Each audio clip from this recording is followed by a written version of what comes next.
Maurício, eu queria falar agora com você da parte financeira. Já agradecendo aqui, o Rica Perrone enviou uma pergunta que eu vou pedir para a gente passar aí essa pergunta do Rica, que ela fala sobre o fechamento do estádio Newton Santos, tá? Queria que você assistisse e depois você respondesse ao Rica, já agradecendo aí ao Rica por mandar essa pergunta para a gente. Pessoal da Rádio Botafogo, aqui é o Rica Perrone, prazer estar aí com vocês mais uma vez. Maurício Assunção, quanto tempo? A gente nos fala desde aquela época do Botafogo, eu fui te entrevistar lá na sede, muito gentil, muito simpático, me recebeu muito bem.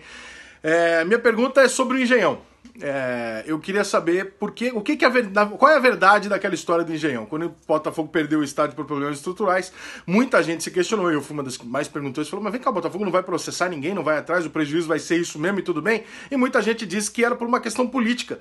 Tua, presidente, que na época não queria bater de frente com o governo, etc, etc. O que tem de verdade nessa história? Afinal de contas, o que o Botafogo fez e por que o Botafogo não foi em cima com a força que se esperava naquele momento? Valeu? Parabéns pela entrevista, um grande abraço pessoal da Rádio Botafogo. Agradeço o Rica, a presença dele mesmo que de longe, importante, né? Eu acho que bacana prestigiar a Rádio Botafogo e fico feliz. E é uma pergunta que eu acho que, se bobeasse, a gente tinha um programa inteiro só para ela, né? Então, vamos lá por parte. O que tem por trás do fechamento do estádio? O estádio, quando chegou para a nossa direção, nós tínhamos, segundo a concessão, uma responsabilidade de manutenção estrutural do mesmo. A Odebrecht estava dentro do estádio fazendo o acompanhamento da estrutura de cobertura do estádio. E foi nos dito naquele momento, quando nós assumimos o estádio, que nós deveríamos nos preocupar com as outras questões do estádio. E vocês lembram que nós tivemos muitos problemas em relação ao funcionamento do estádio. Problema de gramado, problema elétrico, né? E outros problemas menores que uma parte da torcida não tinha conhecimento, mas que nós lá tínhamos o acompanhamento desses casos. O nosso vice-presidente de patrimônio naquela época era o Chico Fonseca, que é engenheiro, e teve um cuidado muito grande de fazer um relatório de acompanhamento, de manutenção do estádio, naquilo que cabia ao Botafogo, e a cobertura era uma questão que a Odebrecht estava acompanhando. Esses relatórios, inclusive, foram elogiadíssimos pelo Tribunal de Contas do município, que utilizou o relatório do Botafogo, inclusive, para cobrar providências da própria prefeitura. Vocês terem uma ideia de como a gente tinha problema no estádio, eu vou citar o caso da energia elétrica, que para mim é o mais que mais caracteriza o que a gente recebeu. O estádio tinha 4 setores divididos. Era o leste, oeste, sul e norte. Cada setor tinha uma subestação de energia. Cada subestação dessa deveria ter no breaks colocados num ambiente refrigerado, isolados, para caso acontecesse uma queda de energia que vinha de fora, energia que vem da rua, se tivesse uma pane nessa energia, o sistema avisava aos no-breaks, os no-breaks seguravam isso uns 10, 15 minutos, e se o problema da energia fosse maior do que esse tempo, os no-breaks chamavam o gerador. Vocês lembram que alguns clubes cariocas fizeram alguns jogos de Libertadores no estádio, e foi uma vergonha, de energia caindo, a culpa é do Botafogo, né? Gramado é outro assunto que depois foi resolvido e todo mundo sabe como. A gente fez aquela parceria com uma fábrica de bebida, trouxemos um aparelho que era para iluminação, porque o estádio tem um problema estrutural de posicionamento, metade do estádio fica na sombra, então tinha que ter luz artificial, a gente resolveu aquilo e depois ele passou a ser elogiado. Mas até ali também a gente levou pancada pra caramba. Bom, começou esse negócio, o Landau, que já trabalhou no setor, entende daquilo, falou o seguinte: presidente, a primeira coisa que a gente tem que fazer é o seguinte, contratar um gerador para botar para funcionar, na hora que der problema, o gerador aqui. Então, nós começamos a ter um custo adicional de gerador nos jogos que a gente não precisava ter. Porque a gente recebeu um estádio que era o mais moderno do Brasil. Foi feito por Pan-Americano. Bom, e aí o Landau chama a prefeitura, chama a companhia de energia elétrica, que fornece energia, chama a empresa que trabalhava para o Botafogo na manutenção elétrica do estádio. E aí eu faço um parênteses para dizer que quando a gente recebeu o estádio, nós tínhamos um custo de manutenção na casa dos R$700 mil mês, e o Landau transformou isso para R$400 mil mês, uma queda muito grande, acentuada, e foi importante para a gente. Chama esse grupo todo e faz o seguinte: vamos descobrir o que está acontecendo. Aí começaram a pesquisar. Primeiro, os no-breaks não eram no-breaks. Eram baterias de caminhão, que torravam porque o ambiente que eles estavam não era refrigerado. E quando chovia, as subestações ficavam debaixo d'água. Aí o Botafogo reforma isso tudo, reforma as 4 subestações, troca todos os no-breaks, refrigera as 4 subestações, chama todo mundo que está interessado nessa história, para fazer um teste. Tudo preparado, beleza. Derruba a energia lá fora, derrubaram. Pumba, o sistema veio, ativou os no-breaks. No-breaks, beleza, funcionando, estádio todo aceso. 10 minutos depois, param os no-breaks, chama o gerador. Chamou o gerador, pum, caiu tudo. Por quê? Porque o gerador era subdimensionado. Então, é esse o estádio que o Botafogo recebeu para tomar conta. E depois, ainda teve um ex-prefeito que disse que era muito estranho o meu silêncio. Estranho foi o senhor assinar que recebeu esse estádio. Porque hoje eu posso falar isso. Estranho não é o meu silêncio, não. Estranho é o senhor assinar que recebeu um estádio em condição. Então, parêntese feito, vamos voltar aqui à questão do estádio. E aí, esses problemas, o Botafogo tinha que resolver. E, é claro, colocava na conta para ser ressarcido. Bom, a questão da cobertura nunca foi uma questão do Botafogo. Nós, fazendo esses relatórios, acompanhando isso, fazendo a manutenção do estádio, né? Outra coisa, outro detalhe. Tinha mais de 20 mil pessoas no estádio. Quando você tocava no intervalo, a água só conseguia atingir os banheiros de cima. Os banheiros de baixo não chegava água. Né? Então, os azulejos começavam a cair. E na reforma não botaram mais azulejo, botaram tinta.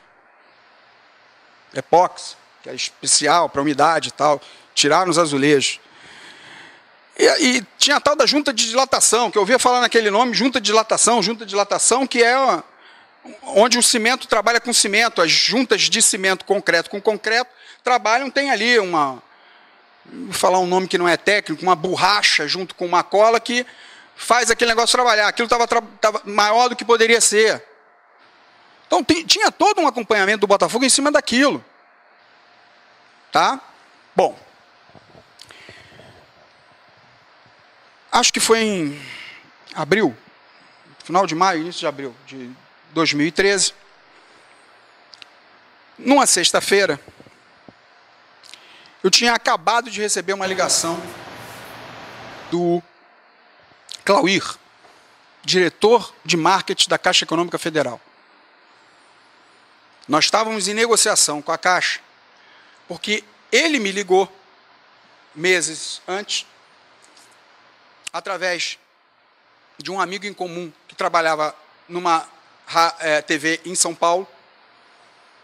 Ele me ligou diretamente e falou: presidente, a Caixa tem interesse em patrocinar o clube na camisa. Mas a Caixa conversa diretamente com os clubes. Eu falei, não, problema nenhum. Eu vou com o meu departamento comercial. Não. Eu prefiro que o senhor venha até só o senhor para a gente poder começar as tratativas. Eu falei, tá bom. Eu fui a Brasília. E quando eu fui a Brasília, eu mandei que o pessoal do comercial e do marketing preparasse para mim o projeto de name right do estádio. Bom, preparei isso tudo. Tivemos a conversa. Naquela época a gente já tinha um patrocinador master, mas a gente tinha interesse de conversar com a Caixa, porque a gente tinha outros espaços na camisa e eles tinham interesse também. Mas no final da conversa eu falei, pô, Claudio, deixa eu te apresentar o projeto de name right do estádio e tal. Pô, não, mas name right a gente não tem interesse e tal. Eu falei, me dá 5 minutos. Tá bom, 5 minutos. Em 5 minutos eu mostrei para ele o quanto poderia ser interessante para a Caixa, às vésperas de uma Olimpíada, ter uma arena da Caixa no palco principal da Olimpíada que ia acontecer no Brasil. Sendo que a Caixa era um dos principais patrocinadores do esporte olímpico no Brasil. Ele gostou, e aí, paralelamente à questão da camisa, a gente começou a trabalhar a parte do name right. Bom, trabalhamos o name right de uma forma que a gente não precisou de ingerência política nenhuma, única e exclusivamente por questões técnicas. E dentro da Caixa isso foi passando e foi sendo aprovado. Na sexta-feira ele me liga e fala assim, presidente, estou indo para São Paulo na terça-feira, tem uma reunião lá, talvez eu tenha aqui ao Rio, se eu não for, o senhor não pode ir lá a São Paulo, porque vamos fechar o name right. Não por esse preço que o Botafogo está pedindo, mas não, vamos fechar, porque está tudo aprovado na Caixa. Você pode falar de valores? A gente estava pedindo 18 milhões na época. Aí ele falou para mim assim, eu falei para ele, pô, posso comemorar? Não, pode, está tudo aprovado, não tem mais nada na Caixa que não esteja aprovado. Beleza, eu liguei para o Landau, liguei para o Mandarino, falei, ó, fechou, vamos comemorar. Fomos para o Braca, no sábado, comemoramos por conta desse fechamento de negócio. Na terça-feira, estou saindo de casa, ligação, prefeitura. Maurício Assunção, presidente, tudo bem, o prefeito quer falar com o senhor. Eu falei, tá bom. O Eduardo pega o telefone, Maurício, não tenho uma notícia muito boa para te dar, não. Falei, o que aconteceu? Eu acabei de receber um laudo. Esse laudo diz que existe uma possibilidade de queda do estádio pela sua cobertura e eu vou tomar a decisão de fechar o estádio. Imagina a situação. 2013, a gente estava muito bem. No 2012, a gente ia acabar de faturar 9 milhões no estádio. Lucro operacional. Né? Nesse momento que o prefeito fala com você, já tinha a história da Odebrecht, do consórcio Maracanã. Chegou em algum momento, não estou falando se isso foi feito, mas passou pela sua cabeça. Porque assim, o consórcio Maracanã era obrigado a assinar. Não, mas na verdade a única coisa que passou pela minha cabeça foi o seguinte, pô, eu tinha acabado de fechar na sexta-feira um negócio de 18 milhões. Que não seria 18, tá bom, mas eu fechei um negócio de 18, está fechado para o Botafogo. Que é uma propriedade dificílima de você fechar no Brasil. Por quê? Porque quem fecha name right se arrepende depois. E a gente tinha um projeto de entregar produto, como a gente sempre fez com as nossas ações de marketing comercial. Por que você acha que os nossos patrocinadores ficaram tanto tempo na nossa camisa? Porque a gente entregava produto, a gente mostrava como é que a gente entregava. Né? Para um patrocinador dizer que ele tinha crescido, a indústria dele tinha crescido 10% ao ano, em função do patrocínio com o Botafogo, pô, isso, meu amigo, isso não existe no mercado, ninguém cresce 10% ao ano assim. Enfim, então, isso que veio, o primeiro choque foi esse. Falei, porra. E aí depois foi o seguinte, mas... eu falei, prefeito, eu estou indo para aí. Aí liga para o jurídico, liga para o Landau, e aí vai entender o que está acontecendo. E aí a Odebrecht apresenta para ele aquele famoso laudo de uma empresa alemã, dizendo que havia risco de cair o estádio. Tá? Bom. Foi a Odebrecht que apresentou o laudo? A Odebrecht, porque a Odebrecht é que estava controlando o teto, desde que a gente entrou. O Botafogo não fazia manutenção de teto. O Botafogo fazia manutenção do resto. Agora, por que a Odebrecht tinha esse cuidado e o outro passou para a gente? É uma pergunta que tem que ser feita para a Odebrecht. Mas aí a gente tem que colocar que é mais uma coincidência, que a Odebrecht também participa do consórcio Maracanã. Porque eu sei que naquele momento, todo mundo levanta a seguinte suspeitar, o Maurício não vai falar, porque o Maurício é do mesmo partido do governador, do vice-governador, do prefeito, não sei o que, ele vai ficar quieto. Se eu tivesse alguma aspiração política, se eu quisesse me candidatar, talvez isso fosse uma verdade. Mas eu não tinha, então não tinha por que ter. Eu repito, eu só entrei para o partido, que foi um pedido do vice-governador, que era botafoguense apaixonado, e é botafoguense apaixonado, inclusive abriu as portas para a nova diretoria do clube, tem foto dele lá, tudo com esse pessoal, e me falou, Maurício, posso te filiar? Eu falei, pode. Tinha o Roberto, tinha a Patrícia, eu falei, pô, eu não posso ficar longe disso aqui, desse ambiente aqui, eu tenho que estar dentro. Então, eu não tinha aspiração nenhuma. Então, falasse o que tinha que falar, eu poderia falar. A questão toda era o seguinte, falar o quê naquele momento? Dizer que o Botafogo ia devolver o estádio? Espera aí. Porque, na verdade, é o seguinte, eu posso estar muito chateado de perder 18 milhões, ficar sem o estádio 2, 3 anos, mas o Botafogo tinha uma concessão de mais de 17, 18 anos pela frente. Então, eu tinha uma responsabilidade do que eu falasse ali. Vamos supor que eu falasse assim, então o Botafogo devolve esse estádio, não quer mais isso, vai na justiça pedir indenização. Beleza, onde é que a gente estaria jogando hoje? Você acha que depois que o estádio fosse consertado, o Botafogo ia ganhar a concessão? Com o Flamengo sem estádio, com o Fluminense sem estádio? Que é a preocupação que eu acho que a gente tem que ter lá para frente. Não se iludam. Na hora que a concessão tiver para acabar, vai ter clube no Rio de Janeiro louquinho nesse estádio. Por quê? Porque o estádio já mostrou que é viável. E tentaram inventar um monte de história, que ninguém chega, o trânsito é insuportável, porra, tem o metrô, trem do lado. Tem um estacionamento para 1.700 vagas. Se não tiver mais agora, pelo menos tinha naquela época, mas enfim. Então, não é difícil, não. Quantas e quantas vezes nós lotamos aquele estádio? Inclusive em shows. Então, o estádio, qualquer coisa que eu falasse naquele momento, poderia representar o quê? Hoje, o Botafogo estaria sem estádio. Imagina se eu resolvo dar uma de valente e falo assim, Botafogo então devolve esse estádio que está todo quebrado e eu quero agora ressarcir dos meus prejuízos. Eu ia conseguir me ressarcir dos prejuízos? Eu ia estar brigando na justiça até hoje. Primeiro é o seguinte, para achar de quem tem que pagar o prejuízo. Eu tinha que ter cuidado no que eu estava falando naquele momento. Tá? Aí começa, chamo uma reunião do Conselho Consultivo do Botafogo, onde os vice-presidentes, grandes beneméritos, todos estavam lá presentes, exponham a situação. Tinha gente que era a favor de devolver o estádio, tinha gente que era a favor de não devolver o estádio. E eu digo para eles que naquele momento, romper e devolver o estádio era um tiro na cabeça.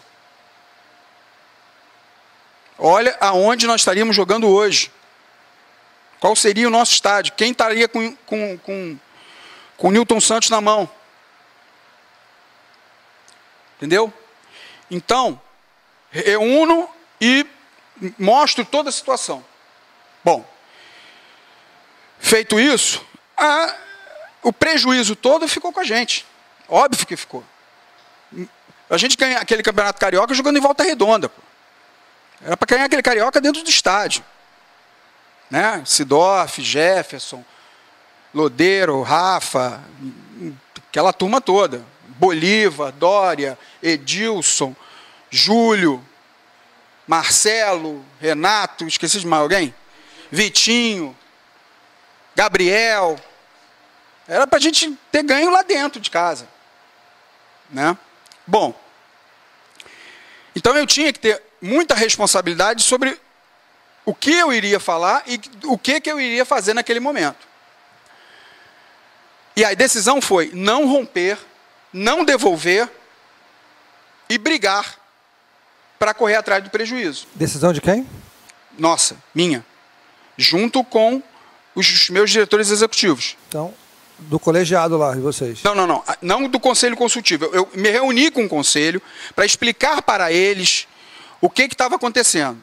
Algumas pessoas decidiram por entregar, outras não. Mas a maioria era para não entregar o estádio. Tá certo? Para não devolver. Que a gente tinha que brigar para consertar e para ir atrás dos prejuízos. E conversando lá com as pessoas da minha direção, nós decidimos então o seguinte: não vamos devolver o estádio e vamos brigar pelos prejuízos. Bom, a gente passa 2013 sem o estádio, 2014 com receita bloqueada. Quando a gente começa a chamar os escritórios para a gente entender aonde que a gente tinha que ir, contra quem que a gente precisava brigar, uma das coisas que ficava clara em todas as conversas é o seguinte: Maurício, se vocês não tiverem um relatório das perdas que vocês tiveram durante a paralisação do estádio, não adianta entrar na justiça para brigar, porque a primeira coisa que o juiz vai fazer é o seguinte: vem que vocês têm um laudo. Claro que ele vai fazer uma perícia em cima dos números, mas você tem que apresentar alguma coisa. Isso tinha um custo. Então, fica no início aquela briga. Quanto tempo que vai durar a obra? Quanto tempo vai ser? Vai destruir tudo? Não vai? Levanta, reforça. Faz o quê? Como é que faz? Pode liberar parcialmente? Não pode? Pode liberar o campo anexo? Não pode? Libera o... Entendeu? Fica aquela briga toda. E aí, acho que no segundo semestre, no início do segundo semestre de 2014, a gente finalmente consegue um relatório que eu passo para vocês podem colocar a parte conclusiva desse relatório, e que lá fica muito claro que a gente deixa de faturar em 2013 22 milhões, em 2014 mais 20 e poucos milhões, por conta do fechamento do estádio. Sem considerar o name right? Não, considerando o name right. Considerando o name right, porque considerando também as despesas que a gente paga do estádio e tal. Isso é limpo. É lucro bonitinho no final. Não é receita que a gente deveria pagando imposto, pagando manutenção, pagando tudo. Tá? Isso é limpo. Para quem tinha feito 9 em 2013, o resultado é excelente. Excelente.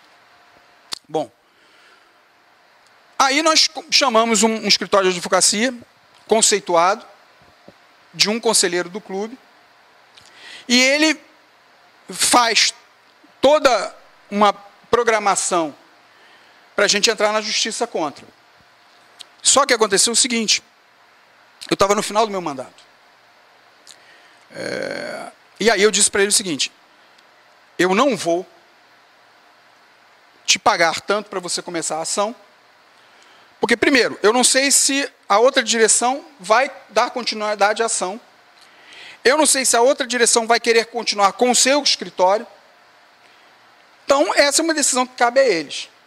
Ele entendeu, concordou, falou: Maurício, é razoável o que você está me falando. Então, o que eu fiz? Juntei toda essa documentação, entreguei para a Patrícia, que era secretária da presidência, e falei para ela o seguinte: olha só, a coisa mais importante que você tem que fazer é entregar isso aqui na mão do próximo presidente. O dia que ele chegar aqui, depois da eleição, você entrega isso para ele. Porque essa é uma decisão que cabe a ele tomar. Então, essa é uma decisão que cabe ao Botafogo tomar. Contra quem que nós iríamos na justiça? Contra a prefeitura. Porque nós éramos concessionários da prefeitura. Nós pagávamos um valor de aluguel de concessão à prefeitura. Se a prefeitura ia pagar direto ao Botafogo, se a prefeitura ia contra o consórcio A, B ou C, isso não era um problema nosso. Nós iríamos entrar contra a prefeitura. Era o único jeito. Eu não poderia entrar contra os consórcios. Por quê? Porque, juridicamente, o meu contrato é com a prefeitura. Eu não tenho um contrato com o consórcio. A única coisa que eu acho que ficou pendente é o seguinte: o Botafogo faz algum laudo paralelo, contesta o porquê da interdição, aí vamos faltou lá, essa parte. Vamos lá. Deixa só para poder, tá, claro. em cima disso, que aí o Falcão roubou a minha vez aqui de falar um negócio, a mania que ele tem no programa.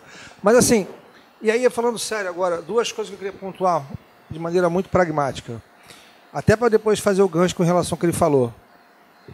Afinal de contas, independente, quando você vai para o lado do laudo, você vai falar sobre isso. A intervenção foi verdadeira ou você acha que foi inventada? Objetivamente. Ponto 1. Segundo, o fato de você ter entregue isso na mão da secretária para entregar para o próximo presidente, dado que esse acontecimento ocorreu em abril de 2013, quase 2 anos depois, você entregou na mão da secretária do próximo presidente. Você não acredita que faltou, da sua parte, uma coragem, uma vontade de falar assim: amigo, eu vou tomar a minha decisão, eu não vou empurrar essa decisão para o próximo, porque você estava no primeiro ano, 1 ano e meio, né? No segundo ano do seu mandato, você não delegou, você não acabou tirando o corpo fora? Estou sendo objetivo, claro, tá, Maurício? Tranquilo. E passando essa responsabilidade para o próximo? Eu digo para você que se eu tivesse isso no início de janeiro, era uma responsabilidade minha. E aí eu ia decidir por entrar na justiça. Mas como estava em final de mandato, não dava para ser uma... Porque a questão é o seguinte: quem vai entrar é que sabe qual a decisão tomar. Porque de repente é o seguinte: não, eu não quero esse escritório. Maurício deu X mil reais para o outro escritório que jogou fora o dinheiro do Botafogo. Tá? Então, assim, o grande problema é que nós não conseguimos, foi um problema de falta de dinheiro, fazer esse laudo antes. Né? Além da questão toda da briga de fica pronto quanto tempo, contra quem. Então, assim, se a decisão coubesse a mim no início de 14, eu teria tomado a decisão, porque eu tinha 1 ano como é que se diz? De mandato pela frente. Mas na circunstância que foi, não. Você pode discutir depois se demorou ou não demorou. Entendeu? A decisão... A decisão não, perdão. O laudo, digamos assim, do Botafogo a ficar pronto para uma tomada de decisão do presidente. Mas aí nós tínhamos tantos problemas. E 14 não foi um ano fácil. Porque, além disso tudo, tinha todo o problema do futebol, falta de dinheiro, penhora. Então, quer dizer, é um acúmulo de desgaste de 14 que culminou nessa situação só ficar pronta para mim no final do meu mandato. E aí eu realmente não dava para decidir. Eu não podia decidir. Tá? Você perguntou outra coisa antes. Perguntei se você acredita... Ah, tá. Olha só. O Eduardo me fez uma pergunta, quando ele falou: eu tenho um laudo, você assume o risco? Eu falei: eu? Você assume o risco, deixa o estádio aberto e vamos para o jogo? Eu falei: você recebe um laudo de uma empresa alemã dizendo que tem risco de vento, de direção, eu não sou engenheiro. Entendo alguma coisa de engenharia, mas é dentro da cavidade oral. Porque tem uns parâmetros similares aí. E aí, você pergunta se eu assumo risco? É óbvio que não, Eduardo. É óbvio que não. Não assumo. Porque, na minha cabeça, era um estádio com 40 mil pessoas e tendo um problema naquele estádio. Então, eu não podia assumir o risco de dizer: não, tem um laudo, mas eu assumo o risco e vamos para o jogo. Você poderia contratar alguém para fazer um laudo. Dentro da tua pergunta. E aí, de novo, que dinheiro? Porque ninguém faria um laudo e não era empresa pouca, tinha que ser empresa já multinacional, que estava acostumado com esse tipo de projeto, né? Porque não é um projeto delicado, porque tem um monte de nuances. abertura do estádio. Maurício, deixa eu então fazer a pergunta mais clara. Não é, eu também, você me perguntou se eu tomaria decisão. Se eu acredito eu não no tomaria laudo ou não. responsabilidade para mim. Se eu acredito no laudo ou não, Isso. eu tenho que acreditar no laudo. Não, assim, não é o laudo, esquece o laudo. Você não acha muita coincidência você ter um contrato na mão da Caixa Econômica Federal, que foi tratado lá em Brasília, vai fechar, o cara te liga na sexta-feira e te fala que está fechado, você vai para o Bracarense, toma um chopp, uns Bracarense lá no Braca. 2 dias depois, o prefeito te liga dizendo assim, ó, tem um laudo aqui da Odebrecht, por acaso é dela, né? Por acaso é dela, que está no consórcio, que aí volta no assunto de novo do Falcão. Eu não estou procurando, a tua opinião. Vamos lá, vamos lá. Para entender isso, é o seguinte, se tivesse que me bloquear a questão da Caixa, tinham me bloqueado na primeira reunião que tiveram lá, e disseram, não, esse projeto que é Botafogo, name right, tira isso daqui, é inviável para a Caixa. Não teria, porque como não teve ingerência política, o projeto foi tecnicamente passando, inclusive por quem tinha que decidir politicamente dentro da Caixa, não tem por que achar que, na verdade, queriam que o Botafogo não crescesse e tal. Não, isso não me passou pela cabeça. Consórcio Maracanã, consórcio Odebrecht, tinha o estádio Newton Santos, à época chamado de Engenhão, que ia estar fortalecido com o name rights da Caixa. Posso fazer uma pergunta? Posso fazer uma pergunta? Quantos anos a gente tem de Lava Jato? 4 anos? O que apareceu nessas diligências todas do Poder Público, do Ministério Público, da Polícia Federal, dos juízes que estão comandando? Em algum momento apareceu alguma planilha, alguma coisa em relação a essa situação? Nem estão falando sobre isso. Nada. Nem estão falando sobre isso. Não, calma.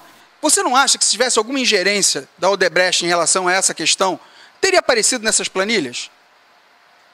Então, assim, eu fiquei pé da vida, porque eu tinha um baita de um negócio fechado com o Botafogo. Tá certo? Só que, de novo, romper naquele momento significava entregar o estádio de volta. Entregar o estádio de volta significava o seguinte: quem assumiria o estádio depois que ele estivesse pronto? Porque ele ia ficar pronto um momento. Será que nós teríamos a felicidade que o Bebeto teve? Porque foi malandro, porque se antecipou, saiu na frente, correu atrás, montou a Companhia Botafogo. De pegar esse estádio de novo?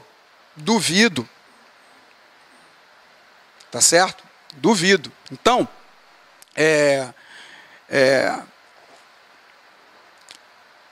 nessa situação específica, você pode colocar na mesa todo tipo de situação.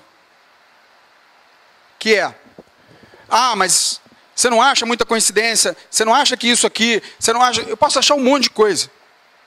A única coisa que eu não podia na época era devolver o estádio para os caras. Não estou colocando essa questão, não. Pois então, ser valente, berrar, brigar naquele momento, era prejuízo para o Botafogo. E apanhei muito por causa disso. Porque disseram que politicamente eu estava encrespado para poder falar qualquer coisa. E não estava. Tá? Então, a minha decisão tinha que ser pensando que um dia esse estádio estaria retornando ao Botafogo, a obra estaria pronta, e a gente teria que entrar na justiça para brigar pelo dinheiro que a gente perdeu. Era essa a briga. Que é um dinheiro que a gente vai brigar na justiça, que infelizmente tem um tempo que não é o tempo que a gente gostaria que fosse. Adoraria que eu entrasse na justiça e recuperasse um mês depois 42 milhões de prejuízo. Mas não é. Entendeu? Eu estou até entendendo, assim, claro que eu acho que você não vai falar, ficou claro, se realmente teve essa intenção política, teve essa movimentação da Odebrecht pelo consórcio Maracanã, que todo botafoguense fica sempre com essa pulga atrás da orelha, até porque pelo que parece, você não consegue comprovar isso. Então, você prefere não dar esse juízo de valor. Mas aí, assim, hoje eu até, nessa entrevista que eu fiquei sabendo que esse laudo foi um pedido da Odebrecht, é entregue à prefeitura, a prefeitura aciona o Botafogo e interdita o estádio. Estádio que era a Odebrecht que participou, Odebrecht que tem uma parcela do consórcio Maracanã, que logo depois é obrigada a fechar com pelo menos 2 clubes, ou 3, não me recordo, mas dentro da licitação era obrigatório ter 2 clubes para poder ganhar essa concessão. Então, a Odebrecht logo, depois desse fechamento, tem a faca e o queijo na mão e consegue fechar com o Flamengo e o Fluminense, e até o Botafogo fecha um acordo de 35 anos, mas na realidade esse acordo, assim que o estádio voltasse a ser do Botafogo, aquele acordo ia ser, não sei se ia ser revisado, anulado. E aí eu quero inserir mais uma questão que também aflige o torcedor botafoguense. E eu não estou fazendo juízo do valor, se esse valor entrou ou não, porque o ex-presidente Carlos Eduardo Pereira, em entrevista à própria Rádio Botafogo, já disse que esse valor foi comprovadamente, entrou, os 20 milhões do empréstimo da Odebrecht, entrou no Botafogo, foi utilizado, foi legal.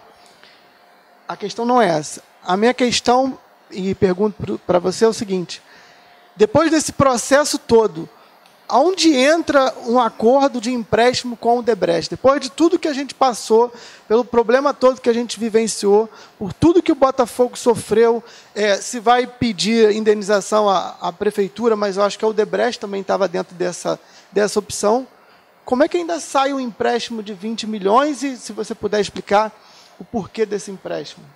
Posso explicar até um determinado momento, porque como isso é instrumento de ação hoje na justiça, então tem coisas que obviamente eu não posso falar, tá? Tem coisas que eu posso falar porque já foram divulgadas pela imprensa, essa coisa toda. Então vamos lá.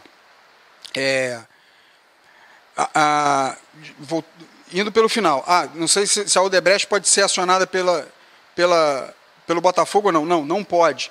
Quem tem que acionar a Odebrecht, o consórcio formador e os consórcios que fizeram é a prefeitura. Tá? E aí é que está a grande briga do negócio. Tem uma empresa que participou da construção do estádio, essa faliu, mas tem outra não. E, pelo que a gente sabe, é uma empresa séria, de gente séria.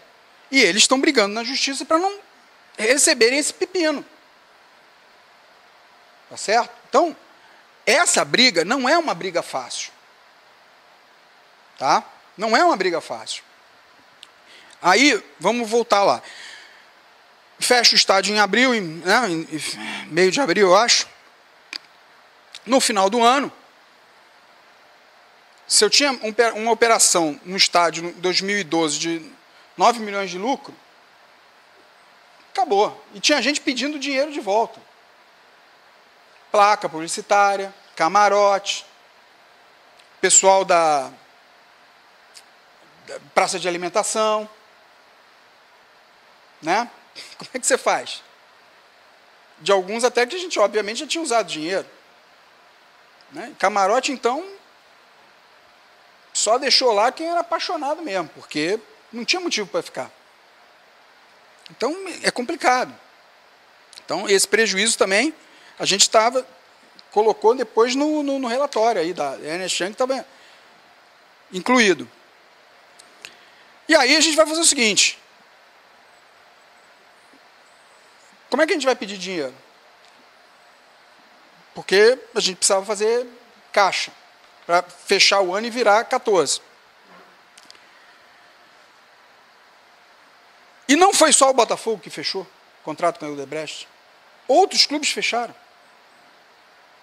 Do Rio de Janeiro, inclusive. Só que o Botafogo colocou como 2 contratos e outros clubes colocaram como antecipação de receita, porque tinha contrato com o próprio Odebrecht no estádio, com o Maracanã, com o consórcio Maracanã. Então, cada um fez os empréstimos, mas fizeram empréstimos de quantias similares ao do Botafogo. Similares ao do Botafogo. Tá? Aí, que é o que eu estou respondendo lá na Justiça, como você falou, o dinheiro, segundo palavras do ex-presidente, efetivamente entrou no clube, ele só discute se o clube utilizou esse dinheiro bem ou mal. Mas quem entrou no clube, entrou no clube. Só que na sequência da reportagem, ele faz uma associação com a questão da Lava Jato, que é no mínimo leviana, para não dizer irresponsável. Porque é o seguinte, o meu nome nunca apareceu em planilha nenhuma da Odebrecht. Eu não virei funcionário da Odebrecht. Eu não presto consultoria para a Odebrecht.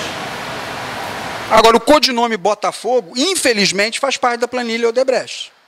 Mas não é o meu nome que está associado ao codinome Botafogo, não.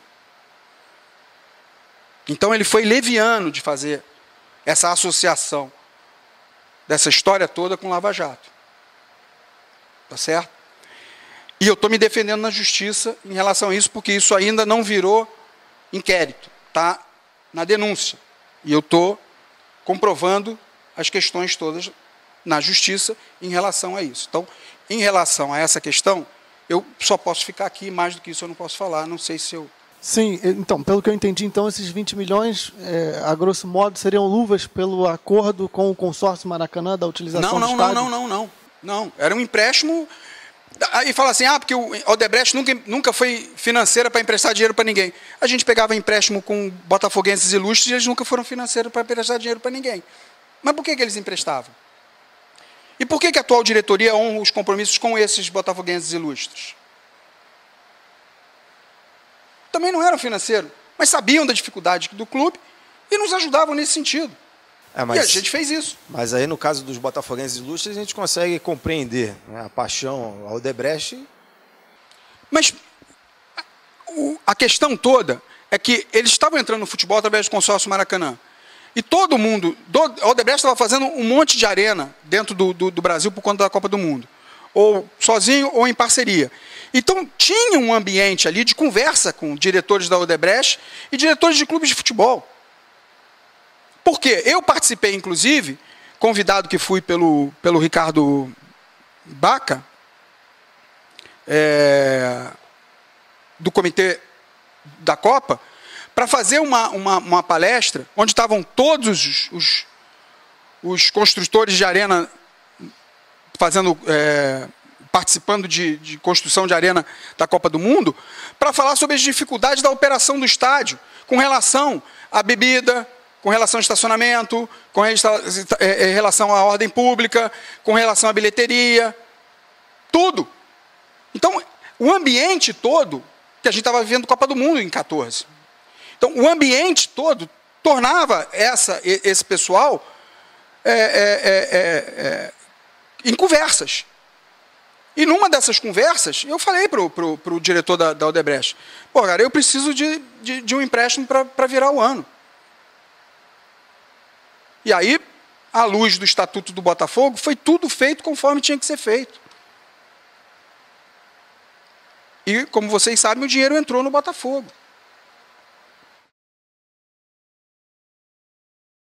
Maurício, vou falar um pouquinho agora sobre o Eduardo Húngaro. Tá?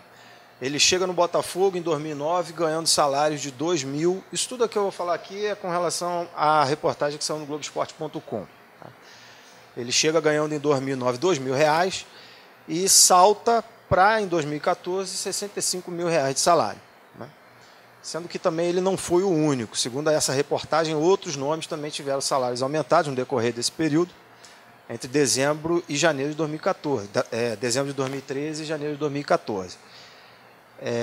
O Botafogo, dentro de campo, não fez um papel que a gente esperava na Libertadores, e o Eduardo Húngaro ele é demitido. Porém, né, ele continua no clube e continua ganhando esses salários. Né. Há, dentre a torcida do Botafogo, a ideia de que os homens próximos ao Sidney Loureiro, eles eram privilegiados dentro da sua administração. Por quê? Então vamos lá. A história do Húngaro. Ele começa no Mirim. Ele vem para assumir a categoria Mirim do clube. E galga todos os postos de treinador da base até ser campeão carioca 2011, se não me engano, com o sub-20, que naquela época a gente denominava de juniores. E teve todos os aumentos respectivos da função de treinador do mirim até treinador da categoria de sub-20.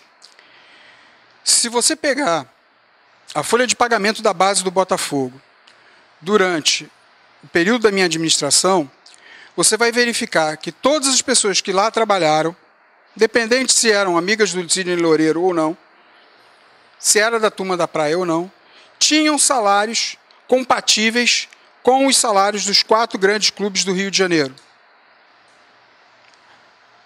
Na verdade, os outros 3, né? Clubes grandes do Rio de Janeiro. Sendo que, em algumas funções, ou na grande maioria delas, o salário que nós pagávamos era menor do que os outros 3 clubes pagavam. Então, quanto a essa evolução dele, nada mais do que normal. Que foi a mesma evolução que o Felipe teve. O Felipe começou com a gente como estagiário, depois assumiu o posto de treinador do Sub-17, depois ele foi direto para ser auxiliar do time profissional, depois ele virou treinador. Então, essa evolução do rendimento dele é compatível com a função que ele está exercendo. Se você pegar o salário do húngaro como treinador de um time profissional em 2014, com certeza, entre os 15 maiores clubes do Brasil, ele era o que tinha o menor salário deles. Um treinador, time profissional, disputando Libertadores, que ganha 60 mil reais por mês, duvido que a gente encontre. Duvido que a gente encontre. Questão de competência técnica ou não, essa é outra discussão que a gente pode ter. Então, já que você perguntou de salário, vamos falar de salário. Ah, mas quando ele foi demitido, ele não foi mandado embora do clube, porque tinha uma cláusula, por ele ter aceitado trabalhar com um salário tão baixo como treinador de uma equipe principal, que ele ficaria no clube como auxiliar da equipe principal. Foi isso que foi feito. Quanto à questão de você citar que a torcida diz que os amigos do Sidney Loureiro tinham um tratamento diferenciado, o Sidney Loureiro demitiu alguns amigos dele que estavam trabalhando no Botafogo e contratou outras pessoas. E fez amigos dentro do mundo do futebol e levou para o Botafogo. Então, assim, o que existe muito é uma questão que para mim ficou muito clara. Você está querendo, então, tirar a culpa do Sidney Loureiro. Não, ele tem a parcela dele de culpa e eu já conversei com ele sobre isso. E se em determinado momento eu não achasse que ele deveria continuar, não teria demitido. A questão não é essa. A questão é que, quando o Sidney vai para o futebol profissional, ele cria um problema com outras pessoas que estavam lá dentro, porque não concordava com o tipo de trabalho que estava sendo feito no Botafogo, e que não levava o Botafogo aonde a gente queria, que era a Libertadores, e quando em 2013 ele alcança a Libertadores, fica provado que em muito dessa questão ele tinha razão. Então é óbvio que você cria inimizade, e criou inimizade, né? Agora, a questão do húngaro, eu acho que para mim é coisa tão simples de explicar, não tem mistério. É verdade que o Eduardo Húngaro ganhou como premiação R$200 mil da época, pela passagem de fase de pré-Libertadores para Libertadores, mesmo naquele momento conturbado financeiramente? É possível que no contrato dele houvesse cláusula sim. Agora você vai me desculpar, eu não sei dizer se foi pago para ele ou se na hora de fazer a rescisão agora a nova diretoria teve que pagar. Mas que tinha uma cláusula de passar de fase, tinha. Como tem em todo contrato de treinador de futebol, ou por passar de fase na Libertadores, ou por alcançar o objetivo dentro de uma competição, seja uma semifinal, seja numa Copa do Brasil, porque a partir do momento que você passa de fase, o clube ganha uma premiação em função disso. Então tem alguns treinadores que colocam isso nos seus contratos, sim. Então é possível que tenha uma cláusula desse tipo. É possível que tenha, não, que tivesse.